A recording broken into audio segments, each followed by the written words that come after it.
хэллээ. Хэдүүлээ хамтдаа зочноо хүлээн авъя. Өнөөдөр бид маш одоо чухал сэдвээр ярилцсан. За хаврын улиралд ерөн сэтгэл зүй хэрхэн өөрчлөгддөг, сэтгэл зүйдээр хэрхэн анхаарах, ер нь одоо сүүлийн үед бас их яригддаг болсон хаврын синдромын талаар бас сүүлийн үеийн сэтгэл зүйн шинжлэх ухаан хэрхэн яаж тайлбарсан талаарх мэдээллийг сэтгэл зүйчээс авах болно. Тэгээд өнөөдрийн сэтгэл зүйч маань инх жавхлан ирсэн байгаа. За сайн байна уу? Өглөөний минь дахин сайн байна уу гэж үү? За манай сэтгэл зүйн болонг та нар маань бас үздэг байсан болвол мэдэх баха. Манай сэтгэл зүйн болон маань 2 дахь өдөр болгон явдаг байсан. Тэгээд сэтгэл зүйн болон дээр маань орж байсан. Бас мундаг сэтгэл зүйч залуу инх жавхлан маань ирсэн байна. Өглөөний минь. Өглөөний минь сайхан амарсан уу? Өглөөг яаж эхлүүлж байна? Оройн үеийн сонио хачин. Өөрийгөө илүү бас танилцуулаад хоёлаа сайхан яранд орё тийм ээ. Ааха. За юуны өмнө за өнөөдрийн танд болоод за өнөөдрийн сонсогч за үзэгч хүмүүстэй за хаврын сарын минь за бүгд сайхан амарсан байх. Тэгээ өрөнд дулаан цаг ирж байгаа цаг ирж байна те. Тэгээ бүгд бүх хүмүүсийн сэтгэл санаа тийм гэгээлэг эерэг сайхан байгаа хаа гэж бодож байна. Хэмээн. Тийм байна. Тэгээд яг хавар өрн цаг ирж байгаа гэсэн чи айхтар хөтөн байна тий. Ягаад дулаарахгүй байна гэдэг шиг. Манай инх жавхлан ер нь өглөө хэрхэн яаж эхлүүлдэг вэ? Сэтгэл зүйч нар ер нь их бясалгал энэ төр хийдэггүй. Ер нь өглөө хэрхэн яаж эхлүүлдэг вэ? Байнгын бясалгал. Байнгын бясалгал тий. Тоглоом. За ер нь бол яг өдөр тутмын өглөө эхлэх хэмнэл гэвэл хамгийн чухал зүйл ер нь нөгөө өглөөний цаг. Өглөөнийхөө цаг илүү тав тухтаа ууж эхлэх те өглөөний яг тэр эрч хүч энергийг авах хамгийн эхний үйлдэл бол ер нь тухайн хүн яг өглөөг өөртөө зарцуулна гэдэг шиг те гэр бүлтэйгээ хайртай хүмүүстэйгээ цуг өглөөнийхөө цаг тухтаа сайхан ууж идээд гарах бол тэр өдрийн бүр хамгийн чухал хэсэг байдаг тийм байгаа шүү. Сэтгэл зүйд хүртэл нөлөөлдөг шүү тийм. Өглөөг нэг жоохон онцгой эхлүүлчихээр тухайн өдөржингөө л нөгөө ямар хөлн дээрээ боссон юм бэ гэмээр л болчдөг. Баруун хөлөө зүүн хөлөө. Тэгээ баруун хөлөө зүүн хөлөө гэж явчихдаг.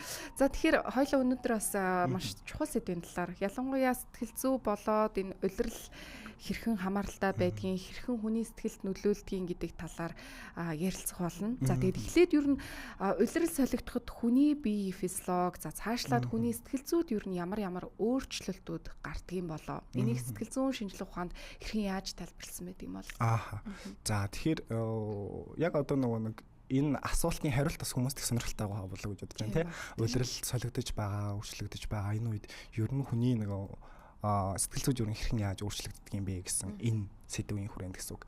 За тэгэхээр өнөөдрийнхөө ярилцлагыг хоёлаа бас нэг юм биенийхээ туршлагыг бас хуваалцсан тийм. Харилцан яриан дээр өрнүүлж бол бас илүү сонирхолтой авах болов гэж бодож байна. За тэгэхээр би танаас бас нэг хэд хэдэн зүйлийг тодруулах болох уу? Окей, болно. За тэгвэл таны хувьд за хамгийн дуртай улирал яг ямар улирал вэ? Миний хувьд бол хамгийн дуртай улирал бол бага байхад өвөл байсан. Одоо бол намар. Тийм намар. Би бол хаварт дургүй шүү. 100 яг гоёо тий сүүлийн үед. Гэхдээ миний бол одоо best choice тийм хамгийн дуртай улирал гэх юм бол намар. Намар бол урлаг бусд нь улирал байгаа шүү дээ тий. Ер нь нэг юм сайхан нэг юм намдуухан тий бүх зүйл ингээл анир чимээгүй болоод бүх зүйл нэг юм тайван амгалан болоод тий тэр зүйлд нь би их дуртай. Нэг налаас намрын өдрүүд байдаг да. Намрын налгар өдрүүд. Тий намрын налгар өдрүүд тийм зүйл дуртай. За ойлголоо. За тэгвэл хамгийн одоо тийм дургуй цаг агаар гэвэл ямар цаг агаар вэ? Цаг агаар дургу гэх юм бол би салхинд дургу. Хэд ийм салхитай, маш хүчтэй салхитай. Тэгээд ийм тэр нь надад эргээд нэг ийм төгшүүртэй мэдрэмжийг өгдөг л дөө. Тийм төгшүүртэй мэдрэмжийг өгдөг. Тэгэхээр би салхитай тийм улирал дургу. Тэгээд тэр утгаараа ч тийм юм уу хаврын улиралд жоохон тийм таарамжгүй байдаг. Жоохон таарамжгүй байдаг. За ойлголоо. За тэгвэл хоёлаа өвлийн улирлыг за нэг 3 үгээр илэрхийл гэвэл та ямар үгээр илэрхийлэх вэ? Шууд орж ирснээр яач вэ? Шууд орж ирснээр. Цас, хүйтэн, цагаан.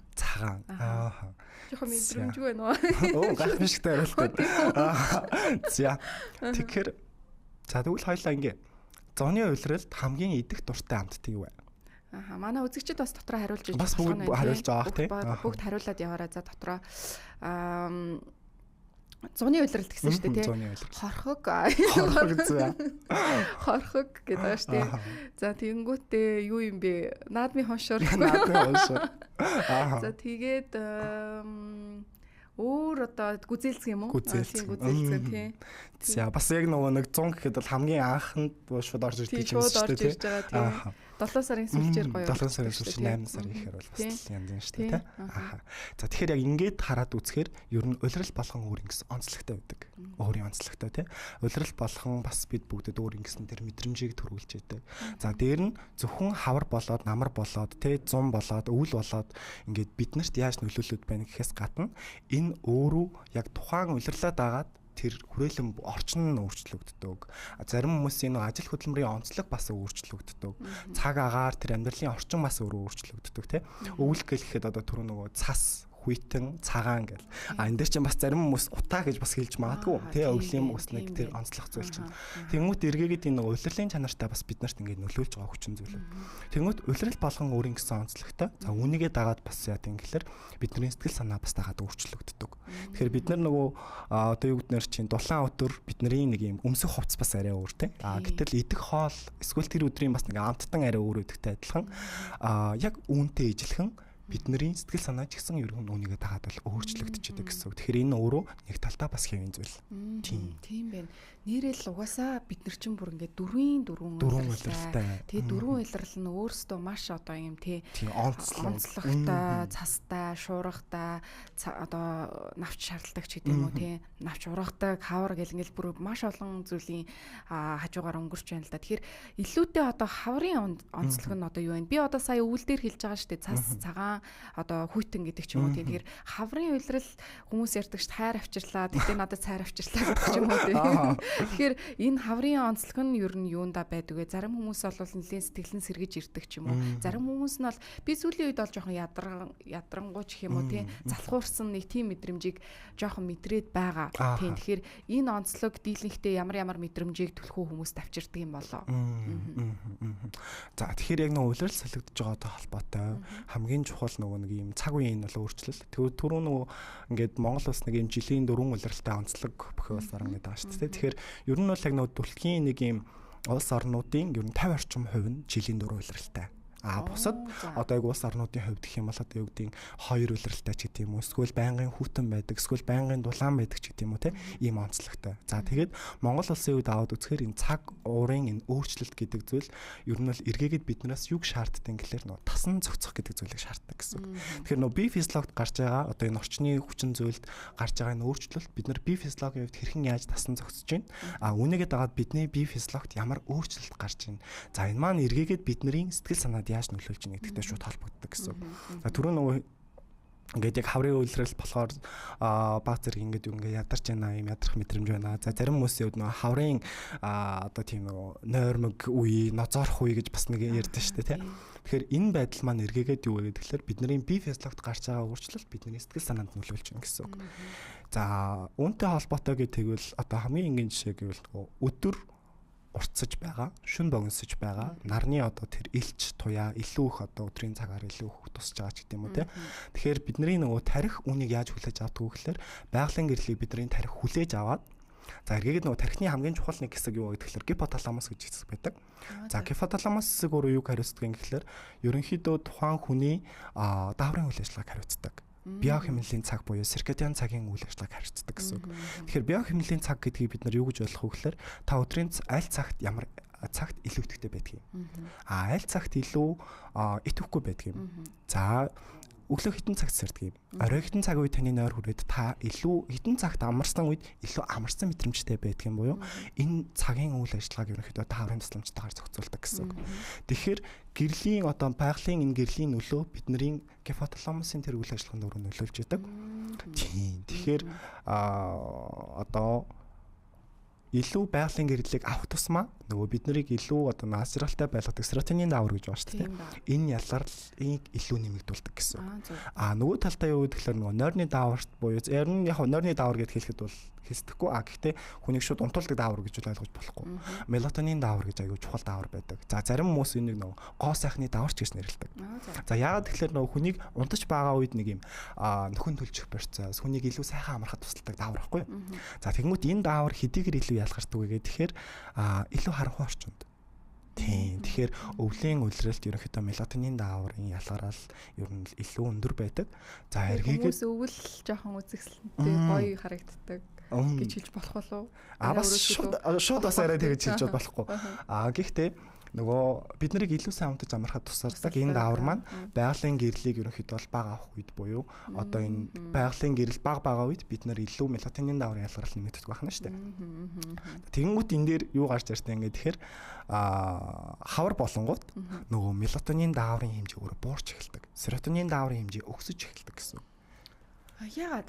Уул нь юу юм шүү. Хаварчин их нартай байгаад өдөр уртсаа тэгээд нарны гэрлэрээ хүн аз жаргалын даавар буюу мелатонин даавар аз жаргалын даавар нь серотонин даавар. Тэгмэд энэ хоёрын маань ингээд нөгөө баланс алдагдаж эхэлж өөрчлөгдөж эхэлж байна гэсэн. Тэгмэд үүнийг дагаад юу юм гэхээр нөгөө хүний нэг тогтсон нойрны хэмнэл гэж байна шүү дээ. Нойрны хэмнэл алдагддаг.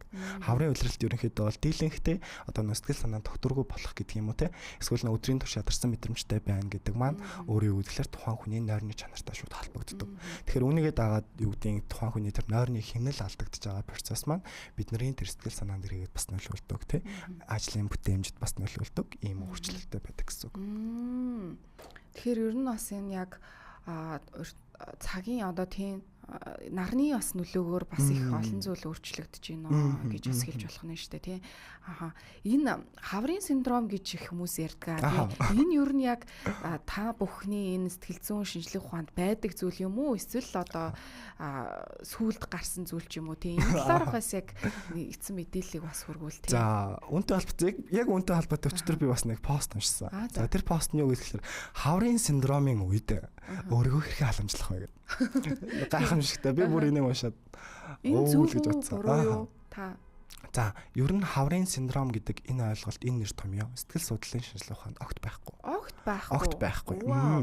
За, дараагийн нэг зүйлээ үүдгэлээр синдром нь бол буруу ах юм шүү. Ингэж ярих нь ер нь бол буруу. Энэ өрөөсгөл ойлголт. Нөгөө талтай үүдгэлэр синдром гэдгээр хүмүүс энийг өвчин гэж ойлгож хүлээж авах гэдэг. Гэтэ синдром гэдэг чинь өөрөө яг юу юм гэхэлэр тодорхой нэг өвчний шинж тэмдгүүд буюу симптомууд. За тэрнийхтэй заавал өвчин байх албагүй. Тодорхой нэг одоо тэр симптом буюу шинж тэмдгүүдийн нэгдлийг өөрөө синдром гэж нэрлэдэг байгаа. Энэ бол өвчин биш. Тэгэнгүүт хаврын синдром гэдэг ойлголт буюу энэ өөрөө бас олон улсын өвчний ангилалт ийм өвчин байхгүй, ийм онш байхгүй. Тийм. Тэгэхээр энэ бол ерөөсөө олон нийтийн дунд гарч ирсэн ийм ойлголт. Тийм. Манайд ч бүр намрын синдром гэх кино хүртэл байгаа. Тийм.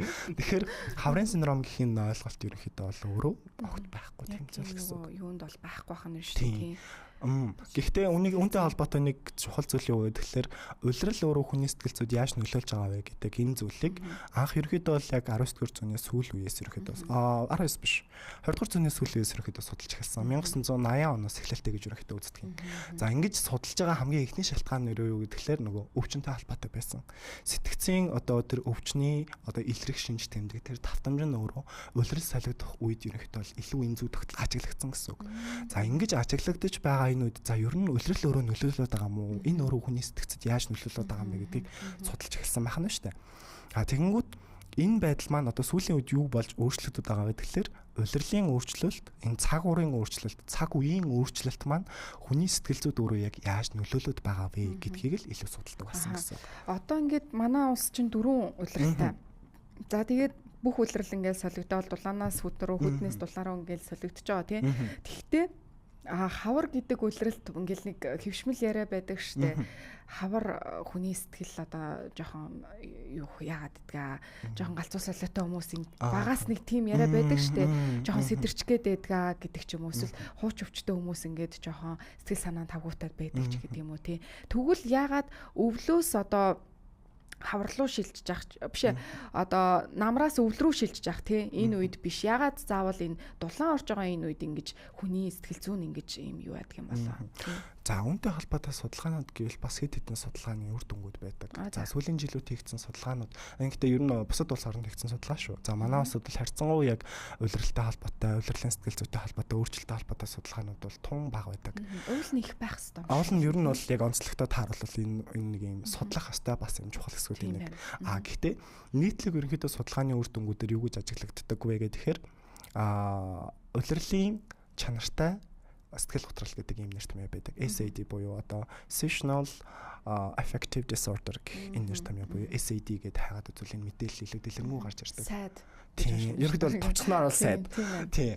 Тэгэнгүүт энэ ойлголттой холбоотой судалгааны үр дүнгууд юу гарч ирдэг гэхээр одоо өвөл болоод намрын улирал ерөнхийдөө бол энэ илүү их ажиглагддаг гэсэн үг. Одоо хүмүүс эсрэгээр хаврын үйлрэлд хүмүүсийн одоо энэ зан үйлийн өөрчлөлт гэдэг юм уу эсвэл тодорхой өвчний түүхтэй хүмүүсийн энэ өвчин уужиг хууч өвчин сэтэрлээ гэж ярьдаг бол өвөл болоод намрын үйлрэлд энэ давтамжуур илүү өндөр байдаг. Гадны судалгаан дээр. Гадны судалгаан дээр. Тэгэнгүүт хаврын үйлрэлд энэ бас өөрөө ажиглагдахгүй бол ажиглагдана. Гэхдээ дийлэнх судалгаануудын үр дүн дээр юу гэхээр өвөл болон намрын үйлрэлийг илүү онцолдог.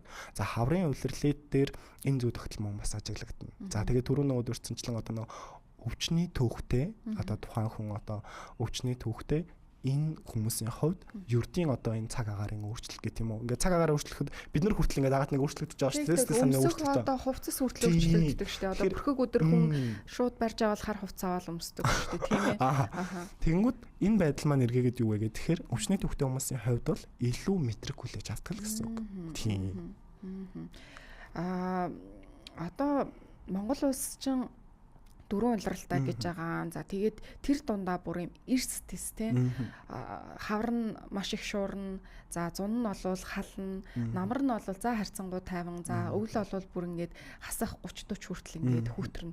Монгол хүмүүсийн зан онцлогт бас эдгээр цаг агаарын онцлог болвол нөлөөлнө гэж таавал хэлж штэ тий. Нөлөөлж байгаа тийм үү? Ерөнхийдөө бол энэ өөрчлөлт маань эргээгээд яг зөвхөн нэг монгол хүмүүсийн онцлог гэхээс илүүтэйгээр цаг агаарын орчны өөрчлөлт маань тэр хүнийг юм тодорхой нэг юм физиологийн тасан зохицохын байдал руу ерөнхийдөө бол хөдөлдөг гэсэн үг. Тэгэхээр нөө монголчуудыг одоо зарим тохиолдолд гэдэг юм уу тий альва зүйл шинэ орчинд гэдэг юм уу тий эсвэл юм шинэ харилцаанд эсвэл энэ цаг үеийн өөрчлөлтүүд харьцангуй юм тогтвортой тасан зохицох чадвар сайтай гэж үздэг. Энэ байдал маань бас бидний энэ нөгөө энэ ахуй соёл цаг уурын орчин нөлөөтэй ерөнхийдөө бол шууд холбоотой гэж ерөнхийдөө тайлбарлагддаг байгаа. За тэгтээ үүнтэй холбоотой бид нар бас яг юу хийдэг вэ? Хэрхэн тасан зохицдог гэдэг чинь аюул чухал гэсэн үг. Тэгэхээр тасан зохицох процесс өөрөө юу гэдэг вэ? Хид хідэн үе шатыг бас давжиж туулнаа.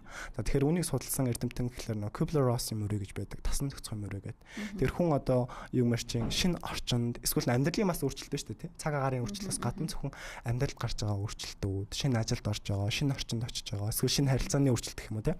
Энэ өөрчлөлтөд хүн ер нь нэг юм тодорхой үе шатуудаар даван туулдаг. Шүн тодорхой үе шатуудыг даван туулж тухайн зүйл тасан зохицдог гэсэн үг. Тэгэхээр яг үүнтэй адилхан бид нар цаг үеийн цаг агаарын энэ өөрчлөлтөд ч гэсэн бид нар ерөнхийдөө бол бас тухайн үе шатуудыг ерөнхийдөө бол таван туулдаг ийм зүйл байгаа гэсэн үг.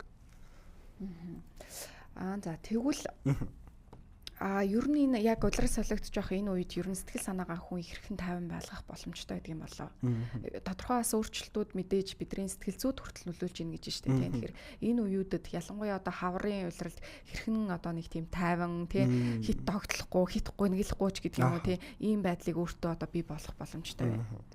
За хоёлаа энэ асуултанд хариулах юм. Эхлээд бас таны хувийн туршлагыг сонсвол эсвэл таны эргэн тойронд байгаа хүмүүсийн хувьд одоо яг хаврын улиралд та өөрийгөө хэрхэн яаж халамжилж байна? Одоо бас эргээд нөгөө ойр дотны хүмүүстэй хэрхэн яаж гэдэг нөгөө. За би бол яг ингээл хүмүүс их хаврын синдром гэд яриад байдаг. Энэ бол буруу ойлголт өгдөг юм байна гэдгийг бол танаас бол мэдэж авлаа. Миний хувьд бол нэг их тийм өөрчлөлтүүд бол гардггүй. Жохон ядрах ч юм уу эсвэл жохон ингээд залхуурах шинж тэмдэг гардаг болохоос биш яг сэтгэл зүйн тэр нөгөө айгүй юм хөөрөлтөө байдаг ч гэдэм үү тийм хүмүүсийг бодвол би харцангуй нэг жохон юм тайван төрлийн хүн гэх юм уу. Зарим нь одоо найз нөхдийгөө ингээд анзаараад ахаар л дэгдэгнээл ингээл жохон сэтгэл нь хөөрөөл нэг хаашаа чи явмаар ч юм шиг нэг иймэрхүү байдал бол ажиглагддаг өөрсдөө ч гэсэн хилдэг л дээ. Би ингээд хаашаа чи ингээл гоё ийшээ тийшээ явмаар байна гарч ормоор байна гэдэг ч юм уу те нэг юм дэврээл хөөрөл би бол одоо яг юу гэх юм яагаад чи нэг юм жоохон доктортой тийм стейбл ч юм уу те нэг юм сэтгэл зүйн хувьд нэг юм альч үлрэлт ингээд урсгалаараа л явж идэг хүн юм шиг байгаа. Харин жоохон тийм салхитай шуургатай нэг юм шороотой ийм үед жоохон сэтгэл санаагаар нэг юу гэдгийг жоохон даун болох ч юм уу тий жоохон гониглах ч юм уу тийм байдаг. Тэр гэхдээ яг хэсэг хугацаанд байж байгаа л алга болчдөг гэх юм уу. Тий. Тэгэхээр миний асууж байгаа нь болохоор бас ийм хит одоо сэтгэл зүйн хувьд нь нөлөөлөд байгаа тийм үү. Одоо хавар болохоор хит гуниглаад байдаг. Сая яг миний ярьж байгаа шиг хит дэврээд байдаг тийм амархан юмд гомдгоод байдаг. Сэтгэл зүйн хувьд ийм докторгүй болчдөг хүмүүс магадгүй үзэж байгаа бах. Тэгэхээр тэдгээр хүмүүс одоо яг энэ үйлрэлд хэрхэн өөрийгөө бас ийм доктортой байлгах боломжтой болоо гэж. За тэгэхээр Ер нь нэг улирал хүний сэтгэл зүйд нөлөөлж байгаатай холбоотой бас нэг ер нь сүүлийн үеийн судалгаанууд дээр үр дүнгүй нийтлэг юу ажиглагдаж байгаа вэ гэхээр ер нь тэр дундаа хаврын улирал шүү. Тэр дундаа хаврын улирал хүний сэтгэл зүйд өөрөө яг яаж нөлөөлдөг вэ гэхээр ихэнх судалгааны үр дүнгууд өөрөө эерэг байдаг. Тэр нь юу вэ гэхээр одоо яг өрн дулаан цаг ирж байна. Монголчууд одоо хаврыг ирж үе цаг гэдэг шүү дээ. Байгаль дэлхийс ирж байгаа, цагаагаар хүртэл дулаарч байгаа гэдэг тийм. Тэгэхээр энэ байдал маань эргээгээд тухайн хүний тэр бие махбодыг нөлөөлж байгаа. Эргээгээд сэтгэл санааны хувьд илүү нэг юм сэргэг болж байгаа, эрч хүчтэй болж байгаа тийм. Нэг юм хүүтэн цагаас дулаан цаг руу шилжиж байгаа ч гэдэг юм уу тийм. Одоо яг нөгөө өвлийн улиралт чинь бас хүүтэн сэрүүнд юм хүнд цуцаа хувцамсж явах дургуун хүмүүст бол хаврын улиралт нь бас айгүй сайхан шүү дээ. Болтойгоо өмсөл тийм. Тэгэхээр яг үүнтэй адилхан энэ байдал маань эргээгээд нөгөө бидний яг хаврын улирал ер нь бидний сэтгэл санаанд өөрөө эргээр нөлөөлж байна гэсэн судалгааны үр дүнүүд бий. Тийм хэвэн гэж үзэж болох тийм үү? Тэгэнгүүт яг хаврын улирал бас хүн болгонд эргээр нөлөөлдөг гэлээгүй. Үгүй. Тийм. Тэнгүүт нөгөө нэг одоо жишээлбэл энэ нийтлэг юм ажиглагдж байгаа сэтгэл зүйд ажиглагдж байгаа шинж чанарууд юу гэхээр зарим хүмүүсийн хувьд л илүү сэргийг болдог. Хавар илүү ирч хүчтэй болдог, шин юм эхэлж байна. Эсвэл өрн дулаан цаг ирж байна, илүү итгэвтэй болдог тийм. За нөгөө талдаа юу гэхээр зарим хүмүүсийн хувьд л илүү итгэхгүй болох үе байна. Одоо нөгөө ятардаг, зарим хүмүүсийн хувьд илүү өдрийн цагаар нойр мулдаг, өдөр уртсаж байгаа, нойрны хэмнэл алдагдсан ч гэдэг юм уу тийм. Иймэрхүү зүйлсүүд бас байна. За тэгэнгүүт энэс бид нар юу болох вэ гэхээр хүн болгоны хувьд бол өөр өөр байдаг. Хүн болгоны хувьд хүлээж авах байдал нь өөр өөр гэсэн. Эргээгээд энэ тохиолдолд бид нар юу гэхээр сэтгэл зүгээ яаж доктортой байлгах вэ? Яг үнэ. За үүнтэй холбоотой хамгийн чухал зөвлөмж юу вэ гэхээр бидний өдөр тутмын нойр маш чухал. Тэгэхээр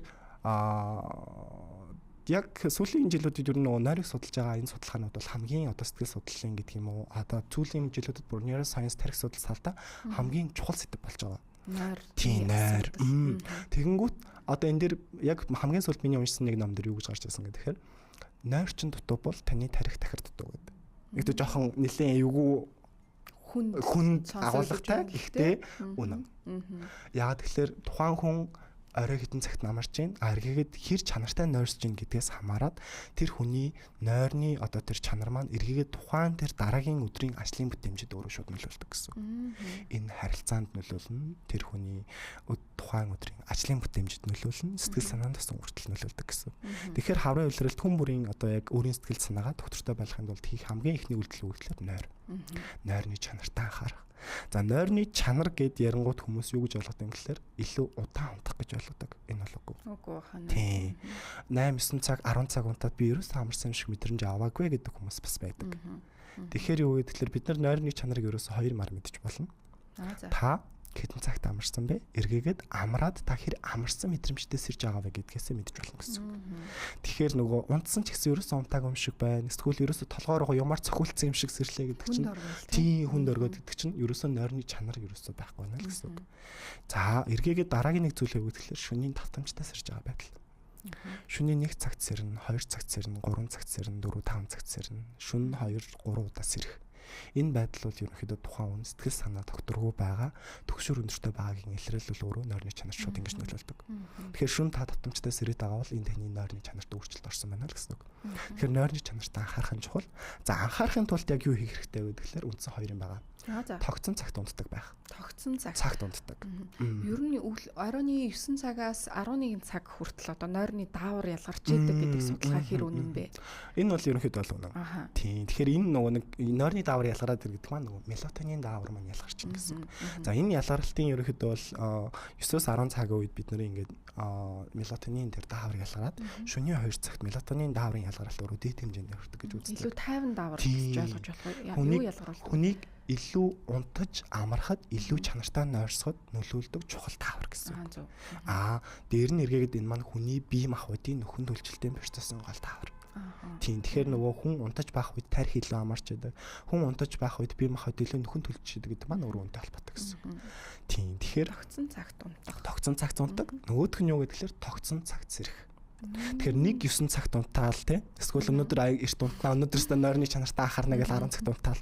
Тэгээд маргааш өдөр нь ажил өрөөдчлээ 11 цагт гээл тэгэл заримдаа за өнөөдөр ганц өдөр кино үзчихээ шөнийн 1-2 унтаад байвал энэ өрөөсөө нойрны хэмнэл бол зүгээр л ингэж яадаг гэсэн. Тэгэхээр хамгийн чухал зүйл тогтсон цагт унтдаг байх. Та 11 цагт унтдаг бол 11 цагт айлуулах унтахыг гівшээрээ. Айлуулах 11 цагаас за цагаа наашлуулъя гэвэл та 10 цагт унтдаг бол 10 цагт унтах. За дээр нь унтахын өмнөх бэлтгэл аягүй чухал. Тэрнээс одоо нөгөө нэг бид нэр гар утснаас айлуулах татгалзах сошиал медиа одоо энэ дэлгэцийн хэд ягаан туяа шүү дээ. Цэнхэр туяа тий энэ туяанаас бид нар айлуулах өөрөөсөө зайлсхийх хэрэгтэй. За тэгээд нөгөө бие махбод аягүй сайхан булчингуудаас суллах хэрэгтэй гэсэн үг. Булчин чангарсан байгаа үед хүн унтаж чаддаггүй. Тэгэхээр бид нэр хөл гарынхаа тууш булчингуудыг өөрөө ерөнхийдөө бол барьж суллах эсвэл гэртээ байгаа үед те хүүхдийнхаа эсвэл нөхрийнхөө ч гэдэм үү те нуруу гарын ингээд биенээ сайхан барьж массаж өгч өгдөө шүү дээ. Энэ бол гэр бүлдээ зарцуулж байгаа маш тийм чанартай цаг хугацаа те бас их романтик. За нөгөө талдаа юу вэ гэхээр бас хөлөө энэ нөгөө бүлийн усанд ингэж дүүрч дэвтэх 10 орчим минут ингэж 5 орчим минут хүүхд хөлөө бүлийн хал усанд ингэж дүүрээд суухаар хүний булчин аягүй сайхан сулардаг. Тэгэхээр булчингаа аягүй сайхан суллаад орондоо орно гэдэг нь аягүй чухал гэсэн үг. За тэгээд орондоо орохдоо айлуулах хуцаа өөрөөсөө хол байрлуулах хэрэгтэй. Тэгэхээр одоо яг хамгийн ихний зүйл бол нойрнч нартай анхаарах. За дараа нь юу гэхээр тасгал хөдөлгөөн. Гоё зөвлөмжүүд байна. Нойрны чанар тогтсон цаг дундханахын тогтсон цагт сэрхэн байна. За унтахаасаа өмнө орчноо бас бэлэн болгох нь байна. За халуун усанд хөлөөдөрдөг ч юм уу булчингаас суллах ч юм уу тий. За мөн одоо гар утас таблет хэрэглэслүүдээ бол өөрөөсөө холдуулах нь. Энэ дээр нэг дараагийн сэдв рүү орохоос өмнө нэг юм асуучих гэж бодож байна л да. Хүмүүс дээр ажиллахаар ийм байгаад байна. 5 хоног ингээд яг ажилтаа тий. Өглөө хасаад орой унтдаг. Амралтын 2 өдөр викенд тохиож байгаа шүү дээ. Энэ 2 өдөр ерөөсөө нэг хүснээрээ дураараа даруйч цэнгдэг ч юм уу тий. Энэ ер нь ямар шүү? Одоо нойрны чанарт хэрхэн нөлөөлдөг вэ? Энэ ерөнхийдөө бол нойрны чанарт нөлөөлөх үү тий. Тийм. Гэхдээ нөгөө заримдаа бид нар ч ингэдэж шүү дээ. Амралтын өдөр за нэг 10 хүртэл унтдаг ч юм уу 11 хүртэл унтдаг ч гэдэм үү тий. Ингэж унтаад тэр хүн амралтын өдөр за яг ердийн сэрдэг өглөө 8 сэрдэг бол амралтын өдрөөр 10 цаг сэрдэг ч гэдэг юм 11 цаг сэрээд ингээд таны би амарсан мэдрэмжтэй сэржээвэл энэ хэвийн. Гэтэл амралтын бүтэн өдрийн турш унтаад энэ танд юусаа амралт болохгүй эсэргээрээ бүр ингээд илүү бие буларсан, чилдсэн тийм байвал энэ ерөөхдөө бол өөрөө үнийг анхаарах хэрэгтэй л зүйл гэж ойлгож болно гэсэн. Тэгэхээр ялч нөө юм чин нэг юм циклтэй, баланстай, тодорхой нэг юм давтамжтай байх тусмаа илүү нөгөө бидний бие организм түүнийг хүлээж авахдаа илүү таатай байдаг гэсэн. Гэтэл ингээл ажлын 5 өдөр нэг айгүй сайхан явж яснаа л амралтын өдөр болон утгийн шөнийн 1-2 гэж унтаал те эсвэл өглөө нь ингээл бүтэн өдрийн турш унтаад гэдэг юм уу. Энэ өөрөө нөгөө хүний нойрны хинэл гэдэг зүйлийг ерөнхийдөө алдагдуулж байгаа гол зүйл. Гэхдээ бид нар амралтын өдөр ерөөсө 2 цаг 3 цаг нэг илүү унтахыг бол буруу гэж хэлээгүй. Тийм ээ. За үргэлжлүүлээд сая ярих гэсэн таны сэдвээр орё тийм ээ. Дараагийн зүйл маань юу гэхээр мэдээж тасгал хөдөлгөөн. Тэгэхээр бидний нөө бие махбодыг хамгийн идэвхтэй байлгадаг зүйл бол тасгал хөдөлгөөн. За тэгэхээр хаврын улирал ерөнхийдөө бол бас нэг ажиглагддаг зүйл юу гэхээр нойр. За нойртой эргээд бас ягаад холбогдоод байна гэхээр хит их нойрсох, хит их унтах ерөнхийдөө бол өөрөө нэг юм хоёр эрсдэлтэй. Бас энийг хоёр тодорхой нэг юм шинж тэмдэг гэж ажиглаж болно гэсэн. Хит их нойрсох шүү. Түүнээс хит их унтах. Одоо унтсан ч үргэлжлүүлэл унтаад байдаг өдрийн турш унтаад байдаг тий. Тэр нь одоо яг өсвөр насны хүүхдүүд ч гэдэг юм уу эсвэл яг залуучуудын хувьд ч гэдэг юм уу тий ерөөсөө л унтаад байдаг. Гэсэн тэрний энэ ерөөсөө амралт болдоггүй. Энэ байдал маань юу гэхээр нэгдэж энэ өөрөө маш том хамгааллын механизм байдаг. Хамгааллын механизм. Тийм тэр нь одоо харилцаанд гэдэг юм уу эсвэл ирээдүйтэй холбоотой гэдэг юм уу те. Би хинтэй ч юу ч ярмааргүй байна. Би харилцмааргүй байна. За эсвэл би тэр талаар бодмооргүй байна. Сэрүүн байгаа үед тухайн асуудал бодогдоод байдаг. Сэрүүн байгаа үед тухайн тийм тэгэхээр нэг асуудлын шинж тэмдэг. Хоёр дахь нь ерөөсөө юу гэвэл хит их нойрсох бол өөрөө сэтгэл хөдлөлийн шинж тэмдэг байдаг. Тэгэхээр ийм зүйлсүүд ажиглагдах нь байна. Хит их унтах гэдэг нь за өдөрт бол хүн дунджаар нэг 6, 7, 8 цаг хэвийн. 8 цаг хэвийн. Тэгэнгүүт 10 цаг унтах. 10-аас илүү цаг унтах. Унтсан ч ахаад унтмаар байх гэсэн үг. Тэгэхээр үүний үндсэн нэг юм суур үндсэн хоёр хүчин зүйлөөр энэ байдаг гэж үздэг. За тэгмүүд энэ яагаад тасгал хөдөлгөөнтэй холбогдож байна гэхээр биеийн итвэх өөрөө сул байгаа үед тасгал хөдөлгөөн одоо хийхгүй бидний булчин өөрөө маш тийм сул байгаа үед итвэхтэй тасгал хөдөлгөөн хийхгүй байгаа үед бидний бие ер нь ингээд айхуу итгэхгүй сул болчдаг гэсэн үг. За энэ байдал маань эргээд бас бидний нөгөө илүү хунтах зүгээр л унтаад баймаар байгаа энэ мэдрэмжид бас нөлөөлдөг. Тэгэхээр нойрны чанараа бас илүү сайн байлгахын тулд бид нар тасгал хөдөлгөөн хийх хэрэгтэй. За тасгал хөдөлгөөн хийснээрээ бидний нөгөө эерэг стресс гэж ярьдаг. Одоо нөгөө бид нар илүү нэг юм ихч хүчтэй те нэг юм аливаа зүйлийг нэг юм бүтээ гэсэн нэг юм эерэг сэтгэл хөдлөл мэдрэмжтэй болгодог гол даавар нөгөө эерэг стрессийн даавар гэж ярьдаг байхгүй. Тэгэхээр энэ дааврыг ерөөсөө хамгийн гол ялгаруулдаг үйлдвэрлэдэг хүний хийх процесс юу гэхээр дасгал хөдөлгөөн гэсэн үг. Тийм. Тэгэхээр үүнтэй холбоотой гэвэл одоо юу гэж яг одоо хаврын үйлрэл өрн дулаан цагт те гадаад дулаарлаа гэж ботход те амралтын нэг өдрийг зориулаад сайхан уулан тасгах. За эсвэл ажилдаа явах. За нэг буудлын өмнө хэрвээ автобусаар явдаг бол шүү. Нэг буудлын өмнө наан буугаад сайхан байгалийн гэрэлд ойр байгаад илүү халахч гэдэг юм уу те. Энэ маань тухайн хүнд ерөнхийдөө бол ийм чухал хөдөлгөөн болж байгаа гэсэн үг. Маш сонирхолтой бас хэрэгтэй бас бидний мэддэг хэрний бас тухайлан хэрэгжүүлж чаддгүй бас зүйлүүд байна л да. Тэгэхээр манай сэтгэл зүйчийн маань хэлсэн эдгээр зөвлөмжүүдийг дагаад тийм их жавхламгийн маань одоо зөвлөмжүүдийг дагаад ер нь бол сайхан хаврыг их сайхан сэтгэл санаагаа тайван байлгах боломжтой байна шүү дээ. Мэдээ сэтгэлийн амар амгалан тайван гэдэг бол хамгийн чухал зүйл гэж бид бол сүйдэлх ярьдаг боллоо. Тэр дундаа одоо хаврын үйлрэлт хүмүүсийн сэтгэл санаа хөдлөөд жоохон докторгүйтэд байдаг байх юм бол ер нь бидний хамгийн сайн мэддэг нойроо сайн авчих нь дасгал хөдөлгөөнөө сайн хийчих нь. Гэхдээ зарим нэг одоо сүүлийн үед яригддаг болсон сэтгэл зүйн одоо эмгэгтэй асуудалтай хүмүүс бас докторгүй байдал нь бүр улам нэмэгдэх гээд тохиолдол бас их байдаг болов.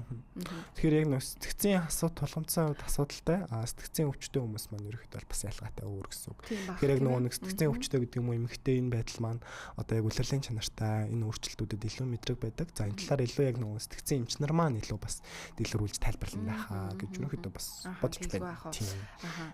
Таны хувьд ямар шинж тэмдгүүд илрүүл одоо жишээ нь яг энэ улирал салгидахтай холбоотойгоор гинт магадгүй ирж байгаа мэдрэмж нь маш огцом өсөх ч юм уу тийм хүмүүс байвал ямар шинж тэмдэг илрүүл сэтгэл зүйчэд хандах хэрэгтэй гэж та үзэж байгаа вэ?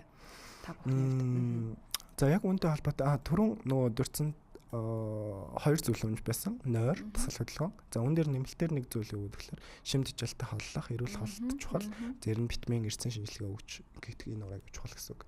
Нэг энэ зүйл байгаа. За яг сэтгэл судлаачид одоо яг улирлын чанартай холбоотой гэдэг юм уу одоо цаг үеийн өөрчлөлттэй холбоотой ямар тохиолдолд одоо яг сэтгэл судлаачид хандвал илүү зүгээр вэ гэхээр яг зүгээр гэхээс илүүтэйгээр юу шүү.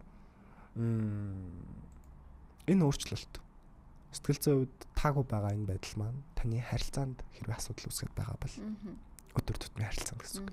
Гэр бүлтэйгээ харилцаж байгаа харилцаанд, за найз нөхдөдтэй харилцаж байгаа харилцаанд, өдөр тутмын ажлын харилцаанд нөлөөлж байгаа бол гэсэн үг.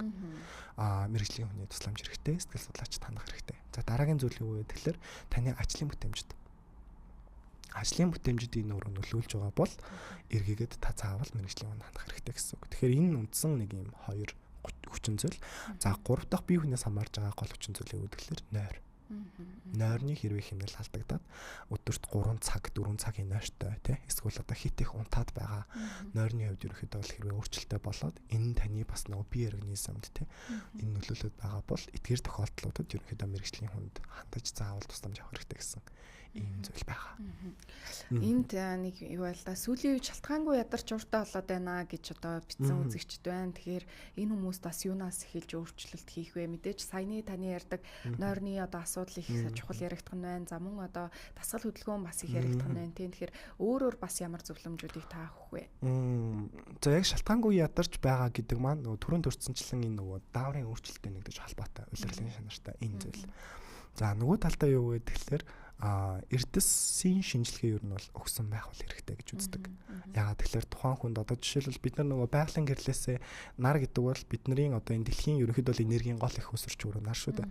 Тэгэнгүүт нарнаас бид нар яг хүн өөрөө нарнаас яг хамгийн гол чухал хоёр хүчин зүйл буюу бид нар нарнаас серотонин дааврын ялгарлын үнэтэй шууд холбоотой байдаг. Биохимикийн цаг үнээс шууд хамаардаг. Хоёр дахь зүйл юу гэхээр нарнаас бид нар өөрт хэрэгтэй витамин тэр дундаа нөгөө Д витамин илүү их авдаг гэсэн. Тэгэхээр Д витамины дутагдал буюу одоо тэр эрдэсийн дутагдал маань эргээгээд тухайн хүний одоо тэр сэтгэл санаанд бие махбодод өөрөө нөлөөлдөг гэсэн үг. Тэгэнгүүт одоо жишээлбэл нөгөө цаг үе солигдож байгаа одоо холбоотойгоор энэ өөрчлөлтүүд маань тухайн хүний бие махбодыг ерөнхийдөө бол ийм өөрчлөгдөж байгаа байдлын хамгийн их нийлэрч байгаа шинж тэмдэг өөрөө ядаргаа. Тийм. Тэгэхээр энэ ядарсан байгаа энэ мэдрэмж маань ерөнхийдөө бол тухайн хүний тэр бие махбодын өөрчлөлт тэр дундаа энэ эрдэс витамины дутагдaltaй ерөнхийдөө бол холбоотой байдаг. Өнөөдрийн ярилцлагаас би бол хувьдаа ингэж дүгнээд байна л да. Заавал одоо хаврын улирал гээл хүн өөрийнхөө одоо сэтгэл зүг ингээл одоо сэргээл тий ингээд хөөрөөд ийн гэдг нь бас нэг талаараа буруу зүйл бас биш юм байна. Энэ бол яг л байгалийн хуулиараа тий өдөр уртсаж байгаа нарны гэрлийг бид илүү авч байгаа учраас илүү юм сэргийг мэдрэмжийг нөгөөтөгөр одоо хүүтэн цагаагаар цаашилж одоо бид хувцас нэмлэхээс эхлүүлэл өөрчлөлтүүд орж штэ. Тэгэхээр энийг бол бид хөөрөл гэхээс илүү энэ байх ёстой зүйл юм байна. За хэрвээ үнэхээр ингээд сэтгэл готрол гэх юм уу одоо сөрөг шинж тэмдгүүд илүү давмгаалаад ах юм бол нойрны асуудлаа харах нь байна, дасгал хөдөлгөөнийг хийх нь байна, эрдэсийн шинжилгээгээ бас нэг өгчих нь байна тий. Шим тэжээлтэй хоол өгчих нь байна. Илүү юм энгийн байдлаар харуул их зүгээр юм болов гэж таны ярианаас бол ойлголоо. Тэгэхгүй бид өөрсдөө нэг юм тодорхой нэр томьёо гаргацсан тий хаврын синдром хөдлөлөөч гэдэг юм уу нэг юм яриад байдаг. Энэ нь бас нэг жоохон өрөөсгөл ойлголт юм байна. Гэхдээ үүн дээр бит хоёрын ярьж байгаа дээр бол яг одоо сэтгцийн асуудалтай тий эмнэлгийн харьяалалт байдаг ч гэдэг юм уу тодорхой симптомоор одоо онцлогдсон хүмүүсийг бол яриаг байгаа тий энгийн одоо залуучуудын дунд л одоо хүмүүсийн иргэдийн хувьд л одоо ярьж байгаа шүү дээ тий. Миний ойлголт ер нь хэр таны одоо ярьсан зүйлтэй төгөх вэ? Аюулс ойлгосон байна. За бас үзэгч маань ерөнхийдөө үзэгч болон маань сонсогч маань бас ерөнхийдөө бас яг энэ ойлголттой байх нь өөрөө бас маш чухал тийм. Ерөөдөө л ингэж ойлгосоо гэж юу нь бол их хүсэж байна. За нөгөө талдаа юу гэдэг тэгэхээр нөгөө хаврын синдром гэдэг юм уу тодорхой нэг одоо энгийн өөрчлөлтүүдийг бид нөр өөрөөсөө шошго өгөх байдлаар нэрлэх нь эргээгээд нөгөө нэг энэ маань илүү нэг юм асуудлыг дайнжруулахад нөлөөлдөг гол хүчин зүйл болж байгаа гэсэн. Тийм одоо чинь би ч ADHD би чинь травматай гэл тийм маш олон өөрөөсөө томьёолыг нөгөө тэр хүний нэг юм өөр өөрхөн талаар бодож байгаа энэ бодол тэр хүний үйлдэлийг чиглүүлж идэг гэсэн. Бодол үйлдэлийг чиглүүлдэг гэсэн. Тэгэхээр ADHD зарим тохиолдолд одоо нөгөө нэг эцэгчүүдийн донд яг нөгөө ам нээвэл гэдэг шиг яг энд зүгээр ташрамд цуцгаан дуртахад ADHD одоо нөгөө хүүхдээ хөдөлгөөнтэй байгаа үед хүүхдийн нэг юм идэвхтэй байх, энергийн ялгарал өндөр байх энэ үед хүүхэд хөдлөх, тоглох, гүйж харах, үсрэх энэ бол өөрөө хэвээ. Гэтэл нөгөө нэг мэдээллийн одоо юм хэмжээг хязгааргүй байгаа байдал эсвэл нэг хүн болгонд юм ил дот байгаа энэ байдал маань эргээгээд нөгөө нэг эргэн тойрныхаа хүүхдүүдийг эсвэл өөрийгөө найз нөхдөө хүмүүсийг гэдэг юм уу нэг юм онш тавих гэж хэлэхэд оншиг бол ерөн сэтгцэн юмч тавина. Гэтэл нөгөө шуудхан хэлэхэд шошглох. Одоо хаврын синдром хөдлөлөөч гэдэг юм уу те. Одоо яг өнөөдөр ярьж байгаа хамгийн гол зүйл. Тэгэнгүүт энэ байдал маань эргээгээд тэр хүмүүсийг нөгөө зан үйлийн хувьд, харилцааны хувьд тэгж хүлээж авах. Эсвэл энэ өөрчлөлт анхаарал засах боломжтой зүйлийг угаасаа би юм чинь гэсэн энэ байдлаар өөртөө хүлээж авахд нөлөөлдөг гэсэн. За түрүү нөгөө нэг хоёлаа яг зөвлөмжтэй холбоотой гэвэл илүү нөгөө өдөр тутмын амьдрал дээрээ амьдралын хэм маягтаа хэрхэн яаж анхаарах вэ? Энэ анхаарч байгаа байдал маань бидний сэтгэл зүйд аягүй чухал ахна штэ. Тийм байна. За тэгэхээр үүнээс гадна сэтгэл зүйн хувьд өөртөө яаж тусалж болох вэ? Эргээгээд сэтгэл зүйн хувьд одоо хамт ажиллаж байгаа хүндээ, гэр бүлийнхэндээ, хайртай хүмүүстэй яаж тусламж үзүүлж болох вэ гэдэг чинь аягүй чухал гэсэн үг. За тэгэхээр бид нар эрүүл мэндийн анхаачны тусламж гэдэгтэй адилхан сэтгэл зүйн хувьд хамгийн анхаачны тусламж юу вэ гэхээр тэр юу вэ гэхээр асуулт асуух. Сонсох. Дэмжлэг үзүүлэх. Эргээгээд ахаад чек тодруулах, батчих, шалгах энэ зүйл гэсэн үг. Тэгэхээр 2009 оны үед Австралид ерөнхийдөө бол нэг маш том хөдөлгөөн эхэлсэн. Австрали улсад. Тэгээ үүний шалтгаан нь юу вэ гэхээр Австрали улс ерөнхийдөө яг эрэгтэйчүүдийн дунд амиа оролтоороо бас их өндөр байдаг. За эргээгээд нөгөө эрэгтэйчүүдийн дундах яг амиа оролтоороо гэсэн үг. За эргээгээд нөгөө энэ байдал маань яг сэтгэл зүйн асуудлын талаар нээлттэй ярилцдаггүй байгаа, өөрийн мэдрэмж сэтгэл хөдлөлийг илэрхийлэхгүй байгаа үнэн гол шалтгаан гэж үзэж ерөнхийдөө тайлбарлаад 2009 оны ерөнхийдөө бол хоош нэг хөдөлгөөн эхлүүлсэн нь ерөөхдөө бол одоо дэлхийн бусад улс орнуудад хүртэл энэ хөдөлгөөнийг аягүй чухалчилж авч үзэж байгаа гэсэн үг. За энэ хөдөлгөөн юу байсан бэ гэхээр Are you okay? Чи зүгээр үү? Чи хэвэн үү? Чи зүгээр үү? Та зүгээр үү? Юу хэрэгтэй байна? Тань тусламж хэрэгтэй байна уу? Зүгээр л би биенээсээ ингэж асуудаг байгаа чи. Ингэж асуудаг байх нь өөрөө тухайн хүний асуудлыг бүрэн шийдэхгүй ч гэсэн хин нэг нь надад анхаарч ийн, хин нэгэн миний таагүй байгаа байдлыг ажиглаж ийн. Эсвэл өөрөө өөрхөн таагүй байгаа байдлыг ч гэсэн тухайн хүн ажиглахгүй бас мэдгүй анзаарч иж болно шүү дээ, тийм. Тэгэхээр энэ байдал маань тэр хүнд нэг юм асуултаар дамжуулж хин нэг бусдыг халамжилж байгаа мэдрэмж гэсэн үг. За тэгэнгүүт энэ дээр дараагийн нэг чухал зүйл юу гэдэг тэгэхээр ажлын байранд. Ажлын хамт олонны харилцаа уур амьсгалагч яриад байгаа шүү дээ. Гэр бүлийн харилцаа. бас гэр бүлийн уур амьсгал гэж яриад байгаа тийм. Гэтэл энэ байдал өөрөө хэр халуун дотн ойр байдаг вэ? Хэр нээлттэй байдаг вэ гэдгийг юугаар хэмжиж болох вэ гэхээр асуултаар хэмжиж болдог. За. Тэгэхээр та гэр бүлийнхээ гишүүдээс эсвэл одоо нөхрөөсөө, хүүхдээсээ, эсвэл эхнэрээсээ те хэр их асуулт асуудаг вэ гэдэг айгүй чухал. Эргээгээд таны эргэн тойронд байгаа хүн танаас хэр их асуулт асуудаг вэ? Бас сонирхолтой тийм. За тэгэхээр хоёлаа бас өнөөдрийн сонсогч маань бас ер нь энэ талаар ер нь бас ингээд бодоод үзээрэй. Яг одоо бас бодоод үзээрэй. Ер нь өдрийн турш та бусад хүмүүсээс хэр их асуулт асуудаг вэ? За бас танаас ер нь асууя. Та ер нь хүмүүсээс хэр их асуулт асуудаг вэ? Бас дундаж л юм байна. Дундаж юм байна. Тийм ер нь өөрийгөө бас ингэж бодлоо. Гэхдээ яг ихэн юм байна, дундаж нь юм байна, бага нь юм гэж яг нэг юм харьцуулах юм байхгүй байгаа учраас яг өөрийгөө тодорхойлж чадахгүй байна л да. Гэхдээ би ер нь хүмүүсийг их нөгөө яриа өдөж те хэр өнгөрөв, яаж ийн гэдэг асуултуудыг бас бүр огт тавихгүй биш. Гэхдээ тийм их биш гэхээр яг дундаж хавцсан болов. Тэгэхээр нөгөө нэг яг энэ асуулт өөрөө тэр харилцааг эхлүүлэх хамгийн ихний алхам. Дээр нь гэр бүлийн гишүүд одоо бие биенийхээ өдрийг асуудаг, бие биенийгээ сонирхдаг байх, бие биенийхээ мэдрэмжийг хуваалцдаг байх гэдэг чинь эргээгээд тэр гэр бүлийн уур амьсгал өөрөө эерэг халуун дулаан байх хамгийн ихний алхам. Тийм. Тэгэнгүүт асуулт тавиад байгаа юм тийм ээ. Тийм. Тэгэнгүүт одоо яг ямар ингээд ийм харилцаа илүү хүүхдэн хүндий болдгоо гэхээр огт бие биенийгээ сонирхдаггүй харилцаа. Огт бие биенээс асуудаггүй харилцаа гэсэн үг. Сонсож байна уу манайхаа? Тэгэхээр өнөөдөр хэр байваа? Яаваа, ядарвуу? Тэ өнөөдөр юу болвоо? Ажил дээр нь хэр байв? Эсвэл хүүхдээсээ өнөөдөр хичээл дээр нь хэр байв? Сонирхоод шүү дээ тийм. Мэдмээр шүү дээ тэр хүнийг тийм. Тэнгүүт энэ одоо тухайн хүндээ тэр асуултыг сонсож байгаа хүнд их таатай байдаг. Тэр зүйлийн талаар, өдрийнхөө талаар хуваалцаж ярихад их таатай байдаг. Тийм. Тэгэхээр одоо тоолол ингээд таны гэрте очиход тэг гэрхэн чинь эсвэл ингээд таны гэр бүлийн хүмүүс танаас ээж өнөөдөр юу болваа яаваа вэ ч гэдэм үү те. Эсвэл өнөөдөр юу хэр өнгөрвөө гэл ингээд асуух бас яг ямар байх вэ? Эсвэл хинч огт асуулт асуухгүй байвал бас ямар байх вэ? Тийм. Тэгэхээр энэ бас нөгөө нэг бид нарт аюул яриа ихлүүлэх те. Одоо ингээд бие биенийгаа мэдэх, бие биенийгаа ойлгох, сонсох тэр зүйлийг бас энэ асуултаар улбаалж эхлүүлээд байна шүү дээ тийм ээ. Тэгэхээр энэ нөгөө бидний маш жижиг мэдээд байдаг. Гэхдээ орхигдуулдаг, анзаардаг зүйлс юм гэсэн үг.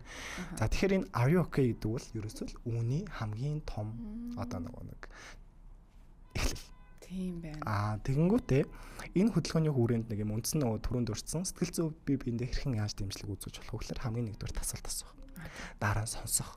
Айгуу сайхан сонсох. Асуулт асуучаад өөдөөс нь юм яриад байхгүй. Юм яриад байхгүй. Тийм. Өнөөдөр хэр өнгөрвөө гэж асуумат. Би ч гэсэн шүү дээ. Тэгвэл наад чи тэгэж болох байсан юм шүү ч юм уу тийм. Айгуу буруу юм хийсэн биз тэгээд.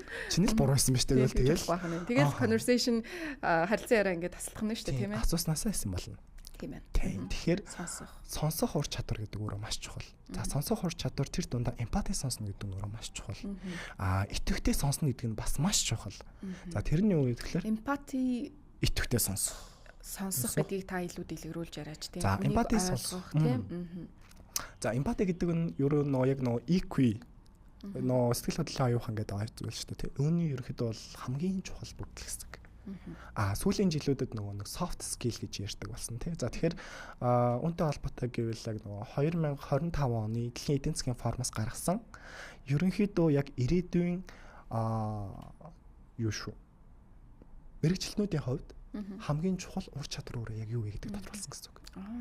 За тэгэнгүүт ирээдүйд ингээд маш олон ажлын байр үгүй болж байгаа. Маш олон ажлын байрыг хиймэл одоо оюуханаар ингэж бий болгож байгаа, орлуулагдаж байгаа. За зарим одоо бид нарт ингээд маш эрэлттэй байгаа ур чадварууд зарим нь байхгүй болж байна. Зарим нь шинжлэгдэж байна. Гэтэл ирээдүйд хамгийн эрэлттэй байх, одоо ч гэсэн маш эрэлттэй байгаа ур чадвар юу гэхээр ерөөсөө эмпати, итгэвтэй сонсох энэ ур чадвар гэсэн үг. Эмпати байх, итгэвтэй байх. Эргээгээд бусад хүмүүсийг сонсохын чадвар гэсэн үг. За тэгэнгүүт эмпати гэхэлэр өөрөө юу хэлээд байгаа вэ гэхээр тухайн хүний сэтгэл хөдлөл мэдрэмжийг ойлгож сонсож хүлээж авах гэсэн үг. Энэр ч одоо тийм бусдыг өөрийнхөө оронд ойлгож тийм. Тэгэнгүүт эмпатитэй холбоотой нэг шидтэй үс гэж үүдэг. Хоёр үг байна. Me too. Би ч гэсэн чамтай адилхан яг юм байх байсан. Би чамайг ойлгож байна. Энэ өөрөө маш чухал гэсэн. Тэгэнгүүт нөгөө яг сонсох тухайн зүйлийг шүүмжлэлтэй хүлээж авч сонсох хоёрын хооронд маш их зай байдаг. Маш их зай байдаг. тухайн хүний хэлж байгаа зүйлийг яг байгаар нь хүлээж авах. Тэр хүн яг юу болсон, юуг үзэж туулсан, эсвэл тэр өдөр ямар процесс болсон, тэр хүн юу гэж ойлгосон, ямар мэдрэмж төрсөн гэдгийг тэрийг сонсож хүлээж авах нь өөрөө маш чухал. Түүнээс биш тэнд тохирсон ямар нэгэн зөвлөгөөг тархин дотроо тэр хүнийг юм ярьж хатан боловсруулад сууна гэдэг бол өөрөө сонсох биш. Ер нь бол энэ нөгөө нэг юм шүүлтүүртэйгээр хүлээж авч ийн гэсэн үг. Тэгэнгүүт яг энэ шүүлтүүртэйгээр хүлээж авсан хүнд юу үрдэн гэхэлэр энд нэг юм байдаг. Заавал энд үлдсэн зүйлээ заавал гадагшлуулах хэрэгтэй болдог. Тэнгүүд нөө сонсныхаа дараа заавал нөгөө хүндээ чи наадах өөрөө тэгчихгүй байсан би. Чиний буруу байсан юм шүү. Хэрэг би байсан бол тэгэх байсан гэдэг юм уу те. Тэгэхээр энэ өөрөө айгүй чухал. Тэгэхээр нөгөө нэг сонсохдоо ер нь бол нөгөө хүмүүст би яг сонсохтой холбоотой нэг юм бяцхан зөвлөмж өгвөл. За. Хоёр янзаар сонсч болно. Гэтэ тэр нь сонголтоор. Хамгийн нэгдүгээрт энэ хүнийг би үнэхээр байгаар нь хүлээж авч сонсох юм уу? Хоёр дахь нь нөгөө хүн хэрвээ танаас одоо юм маш чинь зөвлөмж хүсээд гэсэн. Өнөөдөр ийм болоод би өнөөдөр би энэ дээр яах ёстой байсан бэ? Эсвэл би одоо энэ дээр яах вэ гэж хэрвээ танаас асуулт асуусан бол та тэр хүнд зөвлөмж өгч болно. Хэрвээ тэр хүн танаас зөвлөмж хүссэн бол та тэр хүнд зөвлөмж өгч болно, чиглүүлэг өгч болно гэсэн. Яг наа чи мөрөн хэрүүний заримдаа зүгээр л хин нэгэнд ямар зөвлөгөө хүсээгүй яг болсон зүйлээ ярьж байгаа. Яг чи ингэх байсан гэхээр бас за дуугаа чи ингээрсэн мэдчихээн. Заримдаа бол үнэхээр нэг шаардлага гараад те би энэ дээр яах вэ? Чиний өнцгөөс юу гэж харж байна гэд бас асуудаг бас үе байж шүү те. Тийм. Тэгээд яг нөө тэр хүн өөрөө хүсэж байна гэдгийг аягүй сайн ялгах хэрэгтэй гэсэн. Энэ бол яг цэвэр мэдрэмжийн болоод харилцааны ур чадварын хамгийн ихнээс үүссэн гэсэн. Тийм. За тэгээд дараагийнх нь үгээр дэмжлэг. Одоо энэ дэмжлэг дээр нөгөө бусад хүмүүст дэмжлэг хэрэгтэй. Гэхдээ хүсээгүй дэмжлэг тийм таатай байдаггүй. Тэгэхээр яг нөгөө түрүүн хэлж байгаатай адилхан зөвлөмж өсөөгөө байхад хин нэгэнд зөвлөө зааварлаж хэлүүлээд байна гэдэг бол тэр харилцааг ерөнхийдөө бол их сургууль нөлөөлдөг. Тийм тэр ажил мэргэжлийнч бай, хувийн бай, гэр бүлийн хосын харилцаа бүх харилцаанд гэсэн үг. За тэгэхээр нөгөө дэмжлэгүүд нь юу байх вэ гэхээр тухайн хүнийг тэр хүссэн, зөвшөөрсөн хэрэгтэй шаардлагатай дэмжлэг, сэтгэл зүйн дэмжлэг байж болно тий. Би махад тухайн хүнийг тэврээд өгөх, тайвшруулахын өөрөө бас маш гоё дэмжлэг болдог. За хүүхдүүдийн хувьд гэвэл сайхан одоо тэр настай хүмүүсийн нэг аюу идэвхтэй хийдэг үйлдэл өгөө гэхэлэр нөө өвдгөө хэлэх. За. Ер нь бол яг ингээд энэ сонсож байгаа хүмүүс манаас ингээд бицхан ерөөд бол энэ тасгалыг нэг 30 секундын хугацаанд хэлэх хамтдаа хийж үзье тий. За тэгээ. За гараа өвдөн дээрээ байрлуулаад. За ингээд нар зүв. Жоохон 3 удаа хэрэглээрэй гэсэн үг. Ингээд суугаад байдаг шүү нэрээ. За одоо ахаад нар буруу. Жоохон тайван гэсэн үг. За тэгэхээр энэ үйлдэл маань эргээгээд юу вэ гэхээр тэр хүнийг маш сайн тайвшруулж чаддаг. За дээр нь нөгөө нэг хүний биеийг хамгийн сайн дулаацуулдаг хэсэг болоор өвдөг. Тэгэхээр нөгөө өвдгөө ингэж хэлснээрээ хүний бие маш богино хугацаанд аягүй сайн дулаацдаг. Нөгөө талаараа бидний бие аягүй сайн тайвширдаг. За тэгэхээр нөгөө настай хүмүүсийн хувьд яг энэ үйлдэл маань өөрөөгөө тайвшруулж байгаа бас нэг үйлдэл. Стрессээ бүр мэддэг байсан юм шүү. Тэгмүүд одоо нөгөө яг ингээл тий яг настай хүмүүс чинь нөгөө хүүхдүүдийг ингээл хажуудаас суулгачаал өвдгөө нэлчээл асуулт асуувал тий яаш ин аав ээж нь юу иж ингээл энэ ерөөсөө тэр хүүхдийг ингээд тайвшруулад байгаа үйлдэл байхгүй. Тэгэхээр энэ үйлдэлүүдийг бас хийх те сэтгэл зүйн үйлдэлүүдийг энэ бит үйлдэлүүдийг хийж дэмжих нь орж тул эргээгээд нөгөө дөрөв дэх зүйл маань юу гэхээр чек.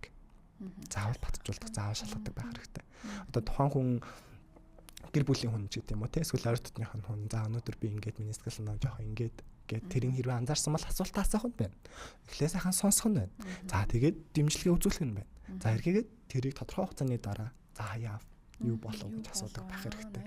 Энэ аюул чухал. Тэгэхгүй нөгөө яг ингэж орхитуулчаар тэр нэг юм дутуу нэг юм бол үлдчихсэн гэсэн үг. Тэр хүнд ч гэсэн би нэр ингэсэн штэ. Би одоо яг чиний ингэж хэлсэн зүйлэр чинь би энэ үйлдэлүүдийг хийсэн штэ. Тэгсэн чинь сая надад нэг ийм өөрчлөлт гарлаач гэдэг юм уу те. Хүн болгонд нэг юм хуваалцах, өөрийнхөө мэдрэмжийг амьдралд гарсан юм жижигэн ч гэсэн өөрчлөлтүүдийг хайртай хүмүүстэйгээ хуваалцах, ойр дотны хүмүүстэйгээ хуваалцах чинь айгүй чухал нэг юм зүйл байдаг гэсэн.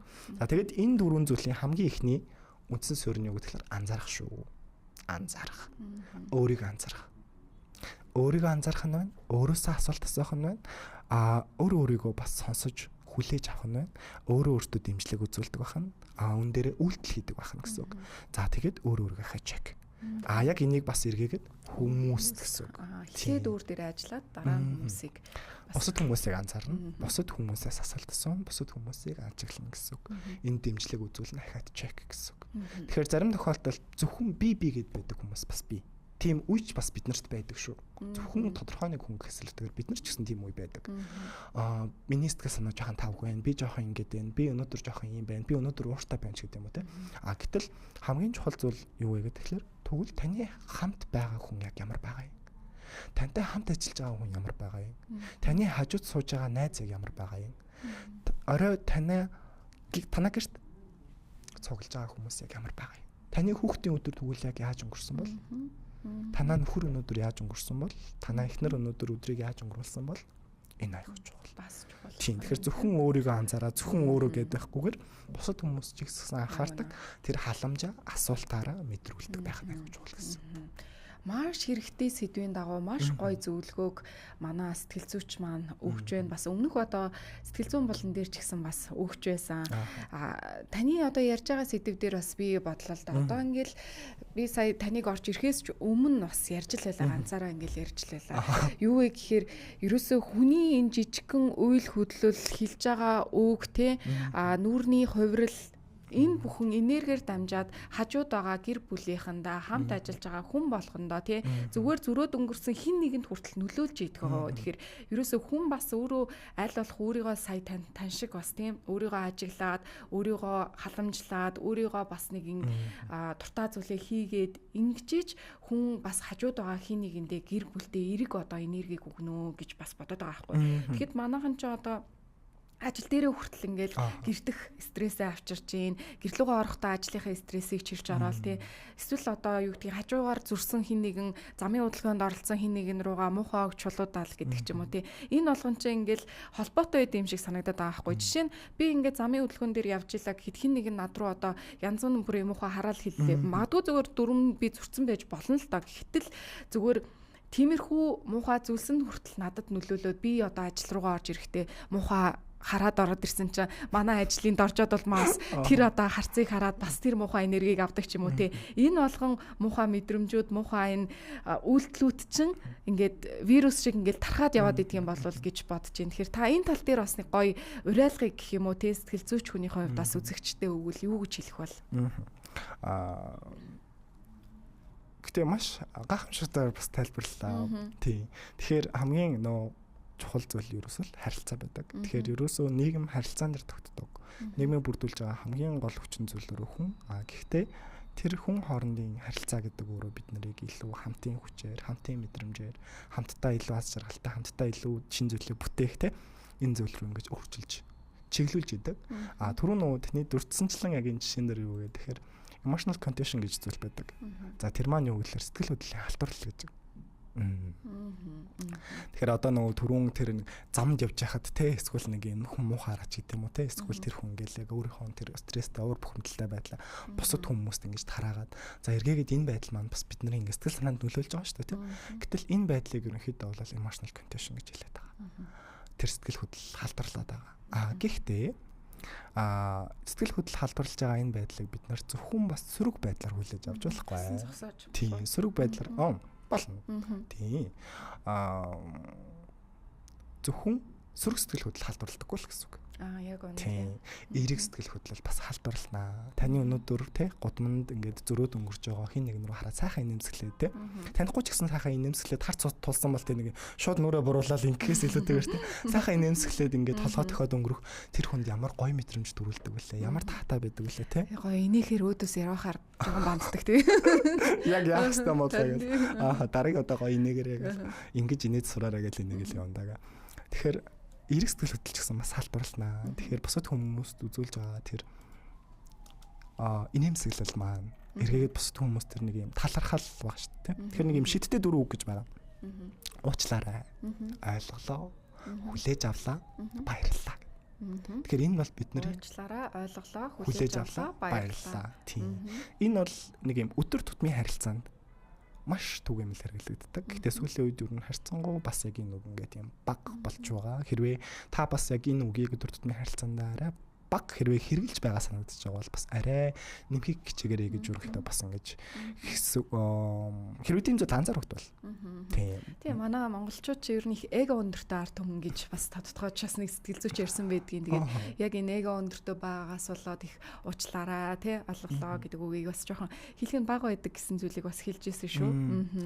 За тэгээд хоёулынгийнх нь ерөнхийн нөгөө ярилцах цаг өндөрлөх гэж байна. Гэхдээ өнөөдөр та цаг цаваа гарган ирсэнд үнэхээр их талархаж байна. Манай үзэгчдээс бас гоё урмын үгс хэлж байна. Маш чухал хэрэгтэй сэдвээр ярилцлага гэсэн сэтгэл зүйчтэй маш их баярлалаа, талархаж байна гэсэн байна. Үнэхээр хэрэгтэй сэдвээр ярьж байна. Баярлалаа гэсэн байна. Тэгээд миний магадгүй асуугаагүй тийм ээ. Таны бас өнөөдөр студид орж ирээд хэлмээр байсан, хөндмөр байсан бас сэдв байвал та хэлж болно.